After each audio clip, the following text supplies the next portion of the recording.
অযত্নের গাছ পর্ব আমার জানা নেই কত নাম্বার পর্ব, কারণ অযত্নের অনেক গাছ দেখিয়েছি আপনাদেরকে। এটা ঠিক কত নম্বর এক আল্লাহই বলতে পারে। এই যে দেখুন এখানে আমার একটা তুলসী গাছ হয়ে রয়েছে, ঠিক কীভাবে আমি জানি না, একদম এই পিলারটার উপরে দেখলে মনে হয় যেন তুলসী মঞ্চের উপর একটা তুলসী গাছ, তাও একদম মাঝখানে নয়, সাইডে ফাঁকের মধ্যে হয়ে রয়েছে।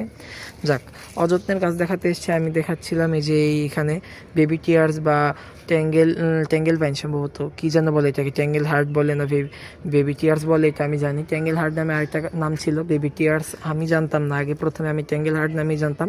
তবে পরে যখন শুনি যে এটাকে বেবি টিয়ার্সও বলে, তখন বেবি টিয়ার্স বলতে বলতে অভ্যস্ত হয়ে গেছি, আর কি বলবো। আর এখানে দেখুন মানি প্ল্যান্ট যেটাকে আমি কোকেদামা তৈরি করেছিলাম। আমার কোকেদামার দুরবস্থা সম্পর্কে আর কিছু জিজ্ঞেস করবেন না, বেশি জাপানিজ আর্ট ট্রাই করতে গিয়ে কোকেদামা আর আমার হয়নি ওই রকমভাবে, কী কারণে আল্লাহই বলতে পারে। আর কোকেদামা ঘরে রাখতে হয়, কিন্তু আমাদের ঘরটা অনেক আলো বাতাসহীন, ঘরের ভিতর অনেকটাই অন্ধকার, অন্তত সূর্যের আলো একটু আসে না, এই কারণে রাখিনি।